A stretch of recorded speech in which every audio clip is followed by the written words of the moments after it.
Welcome students. मैं ज्ञान sir इस कॉमर्स हब के इस सेशन में आपका स्वागत और अभिनंदन करता हूं। आज हम लोग इस सेशन में स्टूडेंट्स इकोनॉमिक्स की जो थॉट्स आ करके इकोनॉमिक्स को एक नया रूप दी।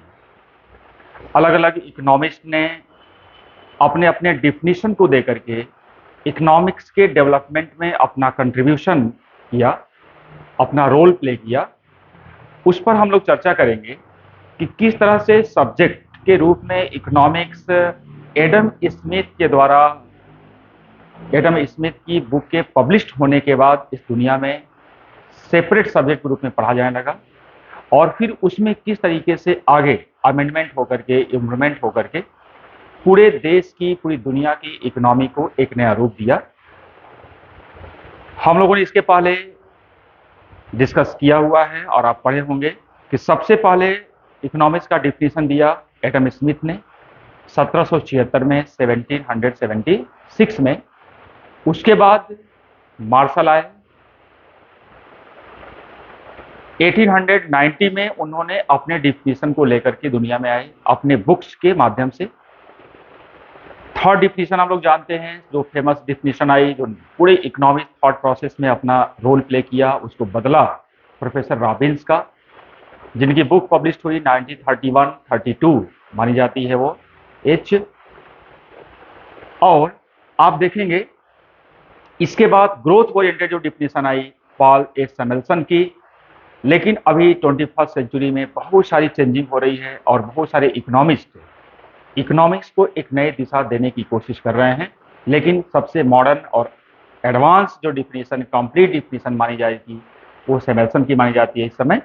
तो हम लोग थोड़ा सा देखेंगे कि किस तरीके से अलग अलग सेंचुरी में एक इकोनॉमिस्ट की थॉट्स ने पूरे देश और दुनिया के इकोनॉमिक सब्जेक्ट को एक दिशा दी। आप देखेंगे यहाँ जो आप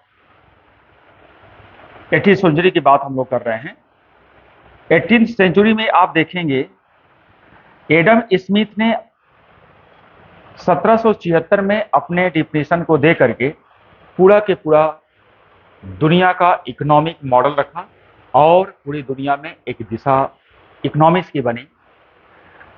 1890 में, 1890 में प्रोफेसर मार्शल ने इस एडम स्मिथ के डिफिनीशन से जो कुछ भी कमियां या कह सकते हैं कि प्रॉब्लम क्रिएट्स हुई, जिसको लेकर के इन क्रिटिसाइज किया जाने लगा, उसको ध्यान में रखते हुए इन्होंने कुछ अमेंडमेंट किया, कुछ सुधार किया, उसको अपडेट किया और इन्होंने अपनी बुक्स के माध्यम से 1890 में डिफिनीशन दिया। हम लोग जानते हैं कि जब 1776 में आया तब इकोनॉमिक्स में सबसे ज्यादा फोकस किस पर हुआ? अभी हम लोगों ने पढ़ा भी हुआ है कि इन्होंने वेल्थ पर फोकस किया। इकोनॉमिक्स का जो सेंटर पॉइंट था 18th सेंचुरी में, वो क्या था? वेल्थ था। किसी भी तरीके से हमें धन को, अर्निंग को बढ़ाना है, धन को हमें बढ़ाना है, इसीलिए धन केंद्रित माना जाता है 18th सेंचुरी का पूरा एडम स्मिथ का डिफिनेशन। लेकिन धन पर इतना ज्यादा केंद्रीकरण हो गया, धन पर इतना ज्यादा लोगों का फोकस हो गया कि धन के सामने ह्यूमन वेलफेयर, इंसान की महत्ता धीमे धीमे सेकेंडरी हो गई, कमजोर हो गई। इससे समाज में बहुत सारे जो समाज सुधारक थे, सोशल रिफॉर्मर्स थे, उन्होंने इसको क्रिटिसाइज करना शुरू किया। और धीमे धीमे जब इसकी आलोचना इतने बड़े स्तर पर होने लगी, तब एक नए इकोनॉमिक्स के रूप में प्रोफेसर मार्शल आए और इन्होंने इसको थोड़ा सा नया रूप देते हुए इन्होंने कहा कि धन तो आवश्यक है, लेकिन इससे ज्यादा आवश्यक है ह्यूमन वेलफेयर, ह्यूमन वेलफेयर। इसीलिए 19th सेंचुरी आप देख सकते हैं 1890, इसमें आते आते वेलफेयर फोकस्ड हो गया। मनुष्य का कल्याण धन से ज्यादा महत्वपूर्ण है, इसलिए धन तो हम कमाएंगे, धन को हम बढ़ाएंगे, लेकिन उससे ज्यादा हम प्रेफरेंस किसको देंगे? हम किसको देंगे? वेलफेयर को देंगे। तो आप देखेंगे कि 19वीं सेंचुरी में क्या हो गया? वेलफेयर फोकस्ड हो गया। 20वीं सेंचुरी में जब इकोनॉमिक्स की चर्चा हुई, प्रोफेसर रॉबिन्स के द्वारा जो डिफिनीशन दिया गया, ये बिल्कुल नए कॉन्सेप्ट से, नए तरीके से आया। जैसा हम लोगों ने डिस्कस किया हुआ है कि जब 1931 में इनकी बुक पब्लिश हुई, 1932 तक पूरी तरह से ये बुक मार्केट में आ गई, इसकी थॉट प्रोसेस पर चर्चा होने लगी। इन्होंने इस पूरे वेल्थ और वेलफेयर से इकोनॉमिक्स को निकाल करके एक नई दिशा दी, एक नया रास्ता दिया, और इन्होंने कहा कि वास्तव में इकोनॉमिक सब्जेक्ट का स्टडी करना, इकोनॉमिक सब्जेक्ट का अध्ययन करना इस पर्पज से महत्वपूर्ण नहीं है कि वह धन कमाने की सोच सिखाती है, इस पर्पज से भी नहीं है कि वह इंसान के वेलफेयर कैसे हो इसके लिए बताती है, बल्कि इकोनॉमिक्स इस दोनों से अलग हट करके कुछ और काम करती है। और वो काम क्या करती है? उसने कहा दुनिया में जितनी भी समस्याएं हैं सिर्फ एक वजह से है, क्योंकि हमारी जितनी भी जरूरतें हैं उसको पूरा करने के लिए हमें रिसोर्सेस चाहिए, और रिसोर्सेस हमारे नीड्स के कंपेयर में लिमिटेड हैं। लिमिटेड को इकोनॉमिक्स में वर्ड यूज किया गया स्कैरसिटी। तो ये लिमिटेड वर्ड को, स्कैरसिटी वर्ड को फोकस किया गया कि जो संसाधन है वो सीमित है, लिमिटेड है, और संसाधन के सीमित होने की वजह से हर एक देश की इकोनॉमी में, हर एक स्टेट में, हर एक फैमिली में और हर एक व्यक्ति के लाइफ में इकोनॉमिक प्रॉब्लम क्रिएट होती है। इस वजह से 20वीं सेंचुरी में वेल्थ और वेलफेयर से निकल करके इकोनॉमिक्स की थॉट प्रोसेस में लिमिटेड, स्कैरसिटी या सीमित संसाधन के विचार को सबसे ज्यादा प्राथमिकता मिली। इस तरीके से इकोनॉमिक्स को एक नया डायरेक्शन मिल गया।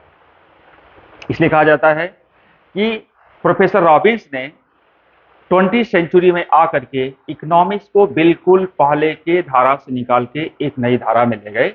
अब यहाँ पर इनको माना गया कि बिल्कुल साइंटिफिक तरीके से इन्होंने एनालिसिस किया और इकोनॉमिक्स को साइंस का ठोस आधार मिला, और इसी जगह से साइंस देखेंगे कि दो दिशाओं में बढ़ गई, एक वेलफेयर की दिशा और दूसरा आपका साइंस, जिसको हम कहते हैं साइंटिफिक डिफिनेशन की दिशा। आगे चल करके अभी हम लोग देखेंगे इस समय जो 21st सेंचुरी में फोकस हो रहा है, लगभग चाहे वो डेवलपिंग कंट्री हो या डेवलप्ड कंट्री हो, कहीं न कहीं सबसे ज्यादा फोकस हो रहा है ग्रोथ एंड डेवलपमेंट पर।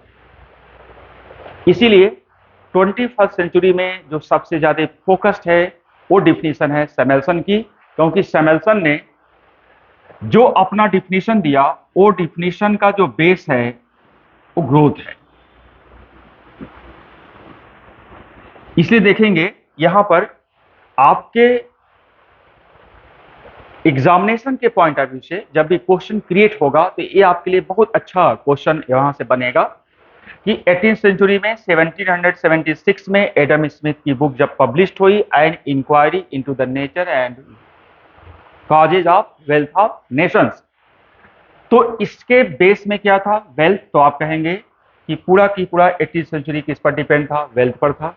फिर इसके बाद 1890 में जब मार्शल आए तब किस पर था? वेलफेयर से रिलेटेड था। ह्यूमन के कल्याण को केंद्रित बना करके डिफिनेशन आगे बढ़ी।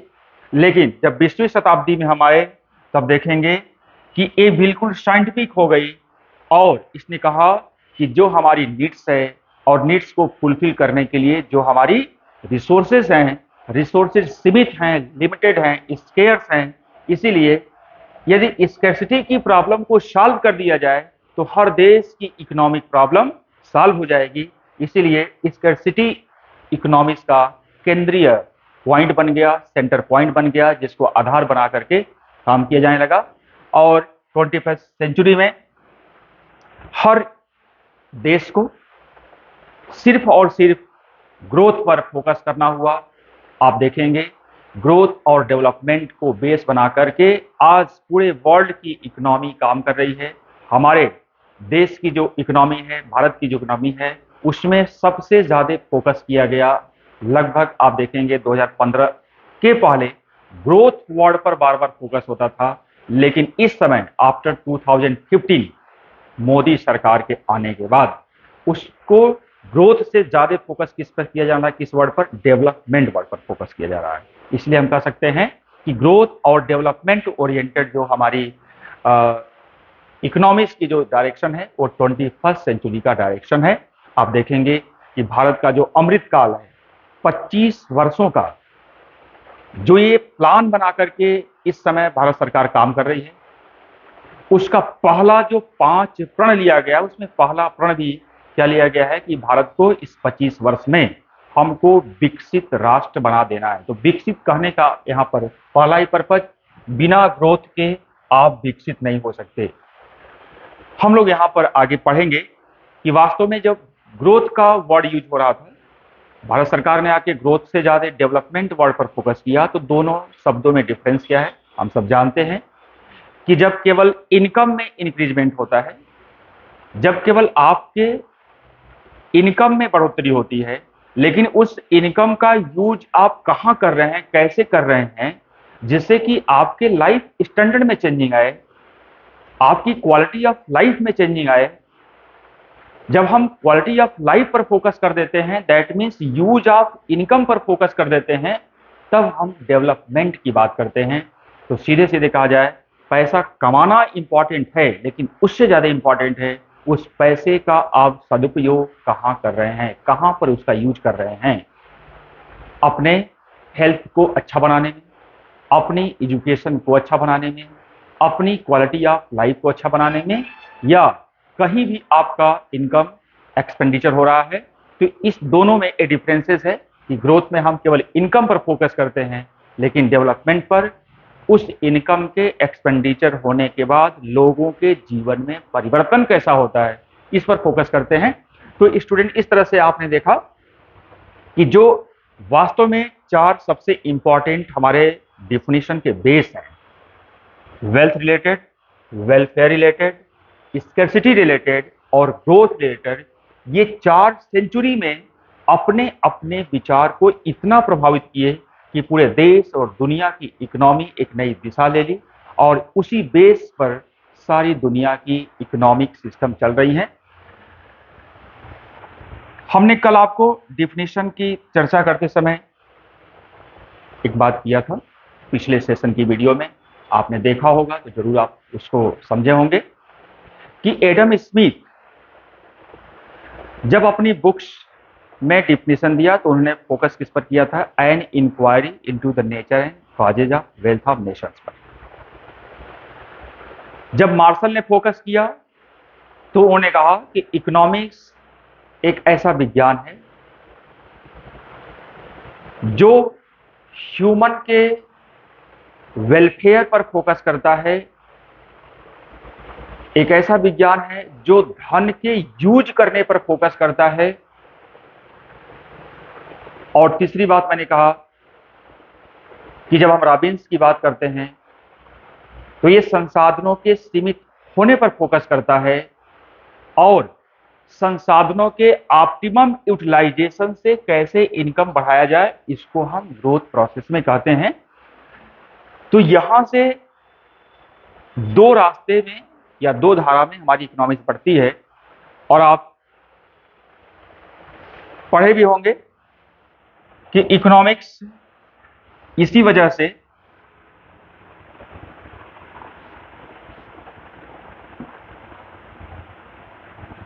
जब 2 रास्ते में बढ़ती है,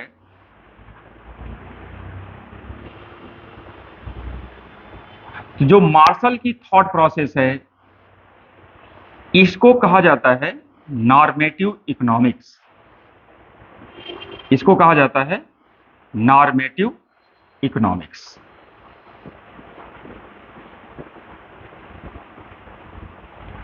और जो रॉबिन्स की थॉट प्रोसेस है, इससे इकोनॉमिक्स को एक नया नाम मिला जिसको कहा जाता है पॉजिटिव इकोनॉमिक्स। जिसको कहा जाता है पॉजिटिव इकोनॉमिक्स। तो आप देखेंगे इस तरीके से मार्शल का डिफिनीशन और इधर रॉबिन्स के डिफिनीशन ने इकोनॉमिक्स को दो कैटेगरी में डिवाइड करके ये बता दिया कि इकोनॉमिक्स दो तरीके से देखी जाएगी, एक नॉर्मेटिव इकोनॉमिक्स और एक पॉजिटिव इकोनॉमिक्स। तो आपके एग्जामिनेशन पॉइंट ऑफ व्यू से इसके बाद एक सबसे अच्छा क्वेश्चन क्रिएट होता है यहां से कि नॉर्मेटिव इकोनॉमिक्स की चर्चा करेंगे तब कैसे हम किसी प्रॉब्लम को डील करेंगे, जब पॉजिटिव इकोनॉमिक्स की बात करेंगे तब हम किसी क्वेश्चन का किसी प्रॉब्लम को कैसे डील करेंगे।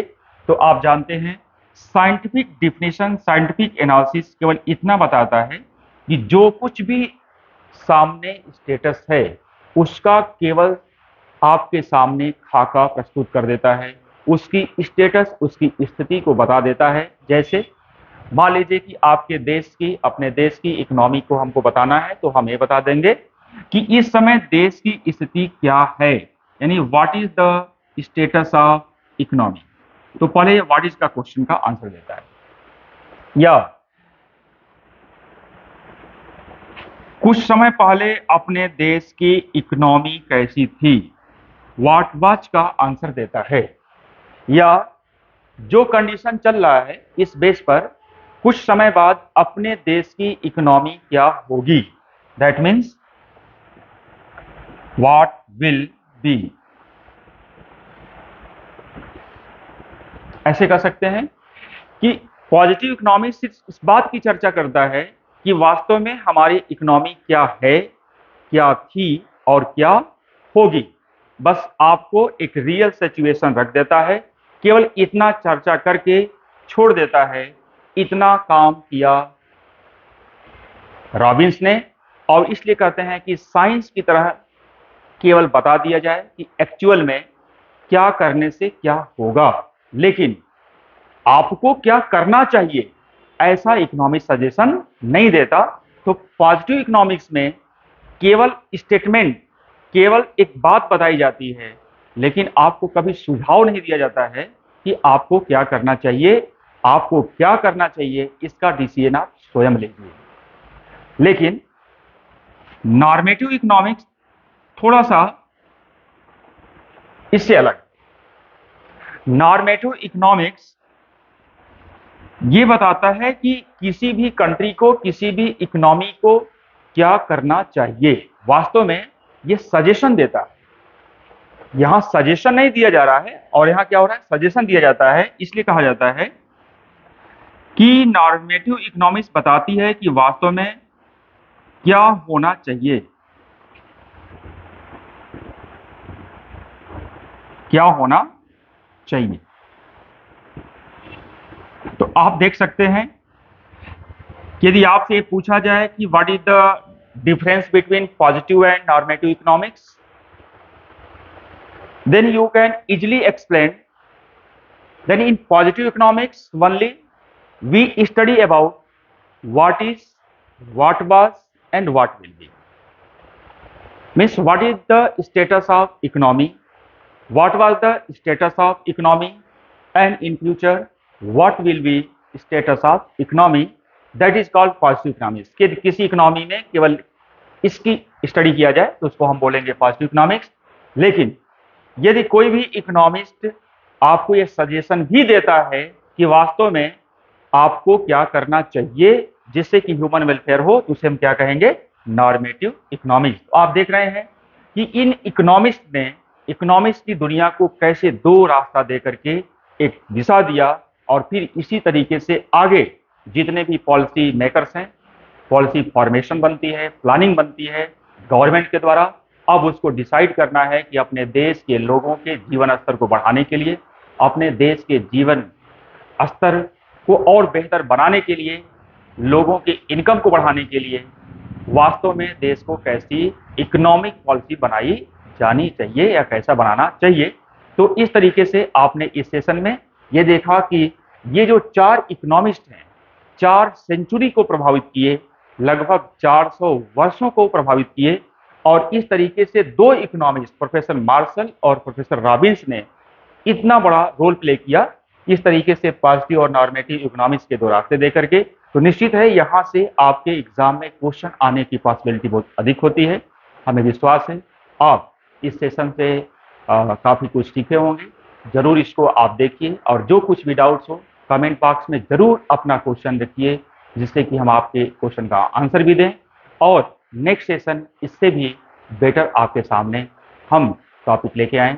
Thank you so much. फिर नेक्स्ट वीडियो में मिलते हैं आगे के टॉपिक से।